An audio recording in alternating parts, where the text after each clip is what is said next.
to this council today, not only to defend Lebanon and the innocent Lebanese victims. We came to the council to protect our common humanity and to ask you to condemn the terrorist Israeli attacks clearly and unequivocally, to hold Israel accountable for planning and implementing these attacks and for violating the sovereignty of Lebanon and its territorial integrity, for violating the UN Charter and Resolution 1701. Lebanon also calls upon you to compel Israel to stop its war machinery, to avert a destructive regional war, to preserve the credibility of the United Nations and its role in maintaining international peace and security. Lebanon still believes in the relevance of international peace and security and the relevance of this Council. We are not looking for a new resolution that would remain a dead letter, as is the case, unfortunately, with every resolution pertaining to Israel. Mr. President, to conclude, I would like to thank Algeria, the representative of the Arab Group in the Security Council, which always stood by Lebanon and supported us in all circumstances. I call upon the members of the Security Council to stand on the right side of history, to defend justice and peace, and to support Lebanon in its effort to achieve stability and security. This is the moment of truth. And we are resorting to the justice of the United Nations and counting on your credibility. Either this Council compels Israel to stop its aggression and implement Security Council Resolutions 1701 and 2735 and end its war on all fronts, allow the return of the displaced to their villages, or we will be silent witnesses to the great explosion that is looming on the horizon. Today and before it is too late, you have to understand that this explosion will spare neither east nor west and will take us back to the dark ages. The war is in front of you, and Resolutions 1701 and 2735 are in your drawers. The choice is yours. Will your august council intervene swiftly and decisively to silence the drums of war threatening the Middle East, or will we stand idly looking? The choice is yours, and you have to choose between peace and fire. I am here to repeat this call for the third time. We are amidst a conflict, and I repeat, give peace a chance. Give peace a chance before it is too late. Didn't Israel get enough wars, conflicts, killing, and destruction? Isn't it time to end our suffering, to sow the seeds of a better future for our peoples, and to spare future generations from this conflict? Thank you, President. I thank His Excellency Mr. Bo Habib for his statement. I now give the floor to the representative of Israel. Thank you, Mr. President. Once again, I sit here in this council as I did on Monday, Thursday, and now Friday, defending Israel's right to exist, to defend ourselves. Also on Tuesday and Wednesday, we sat at the General Assembly for 2 days watching the Israel-bashing circus led by the Palestinian Authority as part of their diplomatic terrorism. Are there no other conflicts in the world? Are there no other pressing matters that require this Council's attention? Or is the UN's obsession with condemning Israel so consuming that it blinds you to everything else? We did not seek this war. We did not. On October 8th, while Israeli civilians were still being slaughtered in the south by Hamas, Hezbollah, I haven't heard you, Mr. Minister, mentioning Hezbollah even once in your speech. Hezbollah unleashed hundreds of rockets at our civilians in the north. This was not provoked. It was a calculated assault to show support for Hamas, a declaration made by Hassan Nasrallah himself. Since that day, over 8,000 rockets have rained down, 46 of our people have been murdered, 294 injured, and more than 60,000 remained displaced, unable to return to their homes in the north as Hezbollah attempts to burn them to the ground. Every day, Hezbollah's rockets deliberately target our civilians, attempting to destroy homes and force entire communities to flee in fear. Families have been torn apart. 12 Israeli Druze children who were playing soccer one moment were dead the next.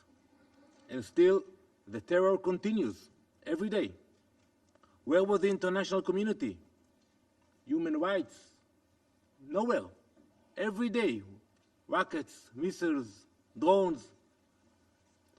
Hezbollah's relentless attacks have forced innocent civilians, parents, children, the elderly, to abandon everything. They are now refugees within their own country, living in temporary shelters, unsure of when or if they will ever return to the places they once called home. This is not just the displacement of individuals, but of entire lives, memories, and futures. It has been nearly a year since they were forced to flee, and still they wait for the day when it will be safe to return. Israel will not allow this to continue. Our objective is very clear. We will restore security to our northern border, and we will bring our people home. It is our responsibility. The goal of returning our displaced citizens has been formally included in the objectives of this war. We will do whatever it takes to achieve this, and we will not allow Hezbollah's terror to dictate the future of our nation. If Hezbollah does not retreat from our border and back to the north of the Litani River through diplomatic efforts, Israel will be left with no choice but to use any means within our rights to defend our citizens and enable the evacuees of the north to return to their homes. Hezbollah has turned southern Lebanon into a war zone, using civilian homes as weapons depots and UNIFIL bases as launch points, digging tunnels beneath them and using innocent civilians as well as UN peacekeepers as the human shields. This is not just an attack on Israel. It is a crime against Lebanon itself. Hezbollah has brought untold suffering, not just to Israelis, but to the Lebanese people, who are also trapped in the grip of this terrorist organization. If this modus operandi sounds familiar, it is because the same is used by another terror organization, Hamas, also using civilians. Yet, the Lebanese foreign minister who sits here today could not find the courage to even mention Hezbollah. We know that is a problem. If we will sit together, we can achieve very fast agreements about everything. I'm not familiar with occupation of Israel in Lebanon. I'm not familiar with major disputes. We can sit with your help and achieve some kind of a compromise. But we know that the real problem is not Lebanon. The real problem is Hezbollah. It is his government, after all, that bears the responsibility. They are incapable of implementing Security Council resolutions, nor preventing terrorist organizations from dragging their entire country into war. Minister Abdallah Abu Habib, Your Excellency, you have allowed a terrorist organization to create a state within your state, bringing ruin to your own people. Instead of blaming us, your peaceful neighbors, you should take action now to restrain Hezbollah and avoid greater escalation. If you continue to ignore Hezbollah's aggression, the pain and the suffering of the Lebanese people will be on your shoulders. Mr. President, while Israel is not seeking a wider conflict, I will be clear, we will not allow Hezbollah to continue its provocations. Their actions violate international law, and Israel will defend itself. We will not allow our people to live under constant threat, nor will we allow Hezbollah to use Lebanese territory as a launchpad for violence. For too long, we have called on this Council to enforce Resolutions 1701 and 1559. For too long, our calls have been ignored. For years, Israel has supplied data on Hezbollah's build-up in clear violation of Council resolutions, but to no avail. Hezbollah and its Iranian puppet masters must face real consequences for their actions. Hezbollah must be disarmed, and Iran must be held accountable for destabilizing the region. The world cannot afford to let Hezbollah's terror continue unchecked. We call on this Council to condemn Hezbollah and Iran and to designate Hezbollah and the Islamic Revolutionary Guard Corps as terrorist organizations. Words are no longer enough. This Council must act. For nearly a year, we have exercised restraint. We did, waiting for a diplomatic solution. And this is what we would prefer. We prefer, and we urge you, and we're thanking those who are trying to help this process. That's what we want. We have no desire for war, but we cannot continue to allow our people to bleed, nor can we abandon the 60,000 Israelis who have fled their homes. The outcome of this situation is clear. Hezbollah will be pushed back from the border, exactly as stated in Resolution 1701. The question that remains before us is how this will be achieved and at what cost. The devastation caused by Hezbollah's actions goes beyond human lives. Over 800 fires have been ignited by Hezbollah's rockets, burning more than 50,000 acres of forests, nature reserves, and agricultural land. Entire ecosystems have been destroyed. This is not just an environmental disaster. It is an act of war against the land itself. And yet, where is the UN? Where are the voices of condemnation for those who claim to care so deeply about the environment? The UN is about to convene its summit of the future. We know that climate and the environment are central themes, but where is the concern for the fire the Hezbollah has set? Where is the outrage for the destruction of our forests, your forest in Lebanon? UN officials cannot even mention Hezbollah in their statements. This hypocrisy cannot go unchallenged. As I stated just 24 hours ago, Iran is the real instigator behind all of this. Hezbollah does not act alone. It is a puppet, and Iran is pulling the strings. Iran arms them, funds them, and directs their operations. Iran's influence stretches far beyond our borders, from Lebanon to Syria, from Yemen to Iraq. If Gaza could have been the Singapore of the Middle East, Beirut should have been the Paris of the Middle East. But we see that wherever Iran is involved, chaos and destruction inevitably follow. Mr. President, Israel will do whatever is necessary to protect its citizens. We will bring our displaced people back to their homes in the north. We will restore security, and we will bring calm to our nation. This is our right, and we will exercise it fully. The Security Council should stand by Israel as we seek to accomplish this, because this is not just Israel's fight. It is a fight against terrorism, against instability, and against the forces that seek to destroy peace in the region. When the time comes, do not look to us for blame in protecting our people. Now is your time to speak up and act before we have to. I thank you, Mr. President. I thank the representative of Israel for their statement. I give the floor to the representative of the Islamic Republic of Iran. Thank you.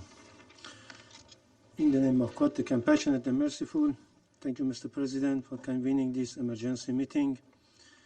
We thank Lebanon and Algeria for requesting this meeting.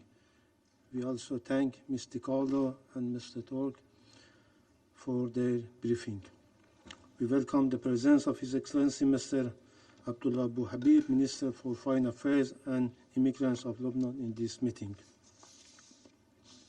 Mr. President, member of the Security Council, this meeting is requested to address systematic and provocative act of terror committed by occupying regime of Israel on September 17 and 18 in Beirut, Lebanon, as well as in a part of Syria, deliberately targeting innocent civilians, including children.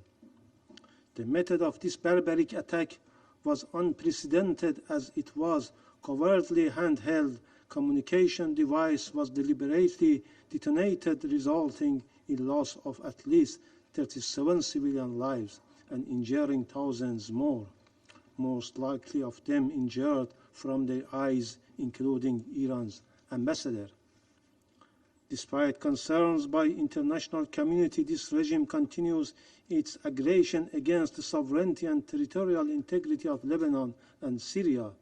Just this morning, an air strike targeted the residential areas in Zahiya, a densely populated suburb of Beirut, causing civilians casualties and loss of life. Mr. President, targeting thousands of people across various age groups in densely populated area of Beirut, whatever in their home, streets, workplaces, or shopping centers, is a clear act of terrorism and a flagrant violation of international law, in particular international humanitarian human rights law and numerous resolutions of this body, especially resolution on the protection of civilians. These widespread and systematic crimes aimed at mass killing, severe suffering, and serious injury to civilians constitutes crimes against humanity. Reports suggest that Israel intended to kill at least 5,000 civilians, while some devices either undistributed or deactivated. The Israeli barbaric attack has left Lebanon hospitals and medical staff in an unprecedented state of emergency, and attacks have sparked widespread fear and panic across Lebanon. Undoubtedly, Israel bears full responsibility for the perpetration of such horrific crimes. The repercussions of this attack extend far beyond Lebanon's border. The targeting of communication devices in the heart of Beirut sends a clear message to the international community. Israel is willing to commit any crime, no matter how extreme, to violate and attack the sovereignty and security of countries in the region and threaten regional and international peace and security. The Islamic Republic of Iran condemns in the strongest terms these horrible and barbaric attacks. We extend our deepest condolences and sympathies to the people and the government of Lebanon and the families of the victims of this heinous terrorist attack. We wish a swift and full recovery to the injured and reaffirm our unwavering solidarity with our Lebanese brothers and sisters. Mr. President, the attack on our ambassadors is a blatant violation of international law and diplomatic norms. The protection of diplomatic personnel is a fundamental principle of international relations. The Israeli terrorist attack has flagrantly violated the 1961 Vienna Convention on Diplomatic Relations and 1973 Convention on the Prevention and Punishment of Crimes against International Protected Persons, including diplomatic agents. We will rigorously pursue accountability for the attack on our ambassador in Lebanon. We reserve our right under international law to take all necessary measures to respond to this egregious violation. Unfortunately, this Council has remained silent in the face of ongoing Israeli aggression and illegal actions, including the attack on Iran's diplomatic mission in Syria on 1st April 2024. Now again, this regime has crossed a red line by targeting our ambassador. Mr. President, let us not forget that these atrocious crimes against the people of Lebanon are part of a broader pattern of aggressive policy by Israeli regime. The Islamic Republic of Iran has repeatedly warned about the serious repercussions of malicious activities of the Israeli regime in the region. For the sake of regional peace, security, and the so-called ceasefire talks, the Islamic Republic of Iran has consistently shown maximum restraint. However, Israeli atrocities, from the ongoing genocidal war against the Palestinian people and occupation of Palestinian territories, to illegal strike in Syria and Lebanon, on the attack on Iran diplomatic mission in Syria, and cowardly assassination of Palestine's former prime minister and the political leader of Hamas in Tehran, demonstrate an Israeli relentless commitment to destabilizing the region and threatening international peace and security. Mr. President, the gravity of Israeli atrocities against the people of Lebanon must be recognized not just as an attack on Lebanon, but as a threat to peace and security across the region.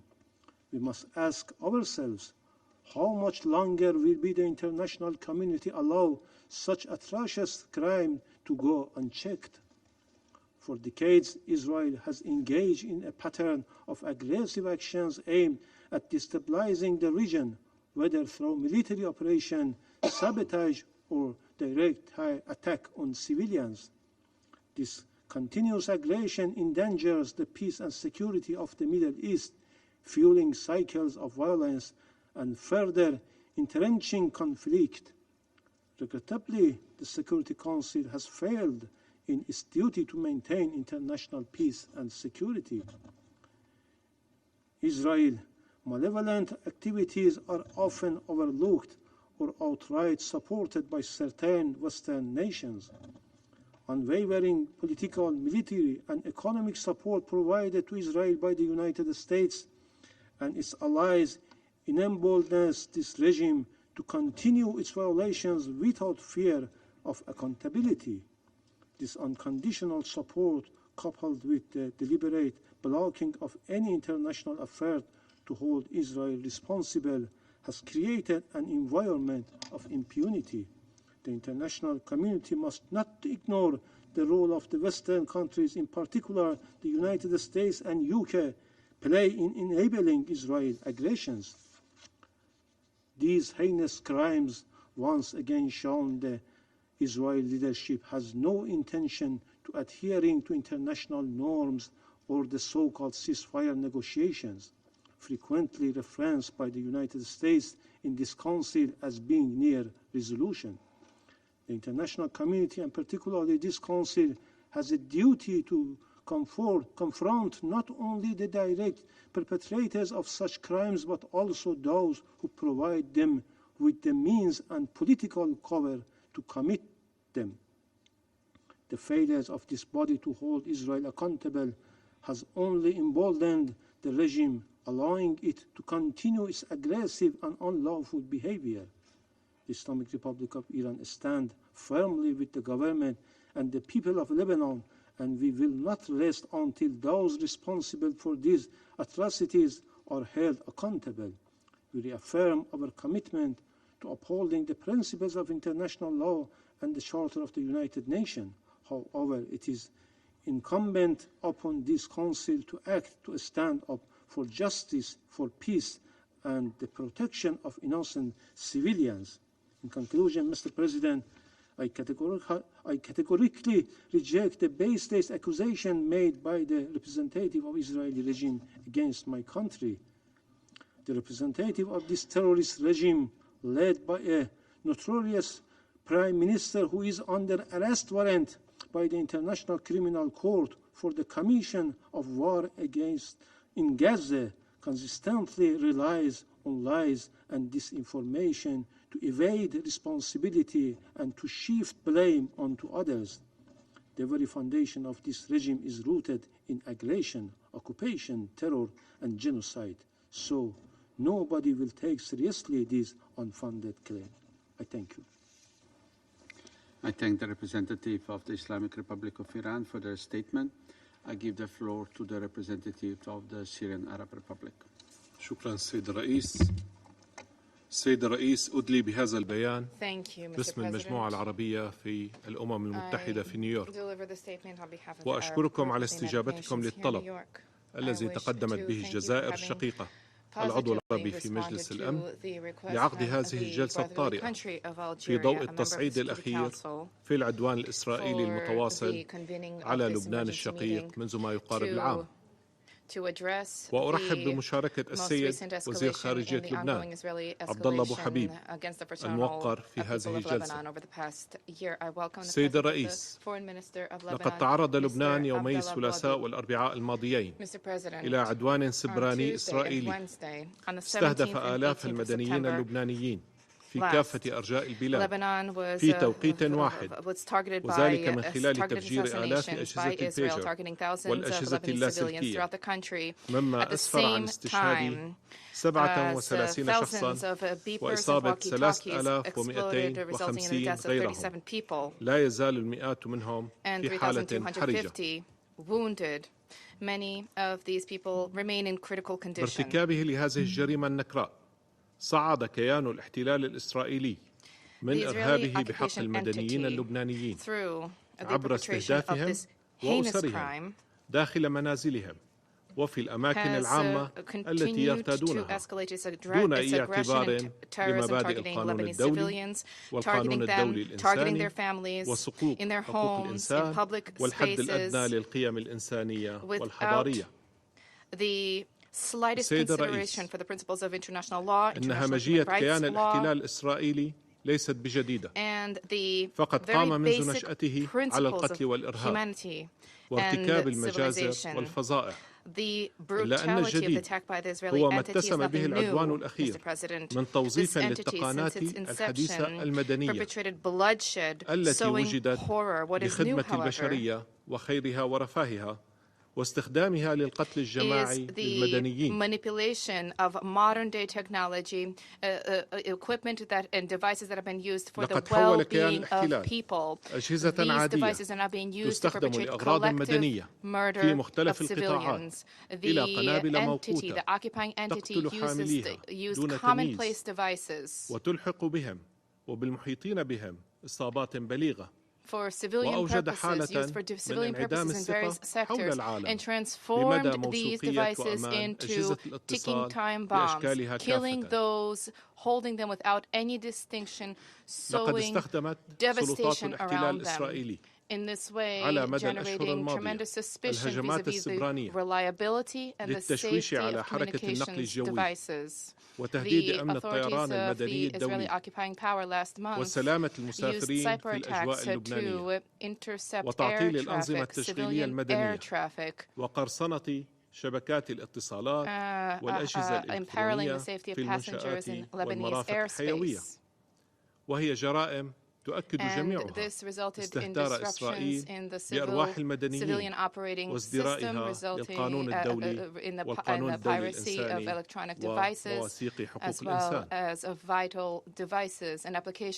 تدين المجموعة العربية بأشد العبارات العدوان الإرهابي الإسرائيلي على الشعب اللبناني الشقيق وتدعو لمساءلة مرتكبيه وتعرب عن تعازيها الخالصة للبنان حكومة وشعبا ولأسر الضحايا وتمنياتها بالشفاء العاجل للجرحى، كما تعرب المجموعة العربية عن تضامنها الكامل مع لبنان ودعمه في مقاومته وتصديه للعدوان الإسرائيلي المتواصل الذي يهدد أمنه واستقراره ويلقي بأعباء إضافية على لبنان في الوقت الذي يواجه فيه تحديات كبيرة في قطاعات مختلفة بما فيها القطاع الصحي.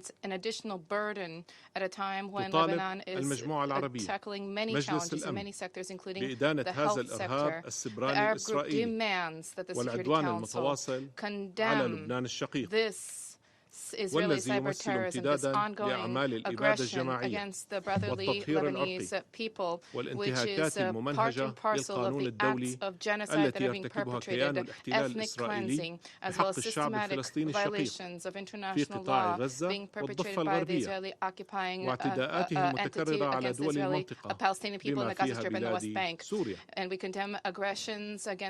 وتؤكد المجموعة العربية The Arab group reiterates that Israeli acts of aggression بأي حال في سن الشعوب العربية عن التمسك بحقوقها المشروعة والمكفولة بموجب القانون الدولي وتحرير أراضيها المحتلة.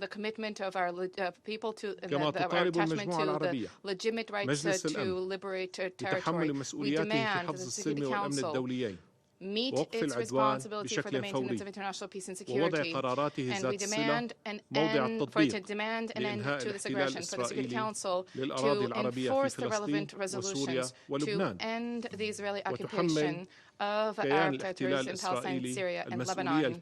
The Arab group holds the Israeli occupying entity as fully accountable for any escalation, any situation that results in full-blown war in the region. Mr. President, I now wish to deliver the following remarks in my national capacity. The Syrian delegation aligned itself with the statement of the Arab group. Syria condemns the aggression and the ongoing terrorism against the Lebanese people, including cyber terrorism, which claimed the lives of dozens, injuring thousands, including the العدوان الهمجي الذي استهدف اليوم الضاحية الجنوبية السكنية في العاصمة اللبنانية بيروت وأسفر عن استشهاد 14 شخصاً من بينهم عدد من الأطفال وإصابة 66 آخرين. تؤكد سوريا تضامنها القوي مع الشعب اللبناني الشقيق ووقوفها إلى جانبه وتدعو جميع دول العالم وشعوبها إلى إدانة العدوان الإسرائيلي على لبنان peoples throughout the world to condemn the Israeli aggression against Lebanon and to act to put an end to this. And to demand accountability for the authorities, the occupying authorities, for the crimes perpetrated. Furthermore, we believe that states supporting Israel, the United States, first and foremost, shoulder full responsibility for the ongoing Israeli occupation, its acts of aggression, its barbaric crimes, as well as obstruction at the Security Council, preventing the Security Council from upholding its responsibility to counter threats posed by the occupying power, threats to international peace and security.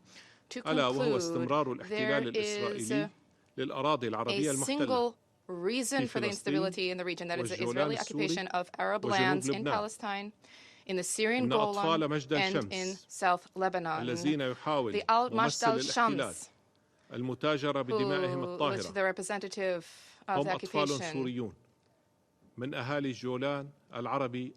has tried to manipulate. These are children who are Syrian children residing in occupied Syrian Golan who aspire, as do their families, to live freely.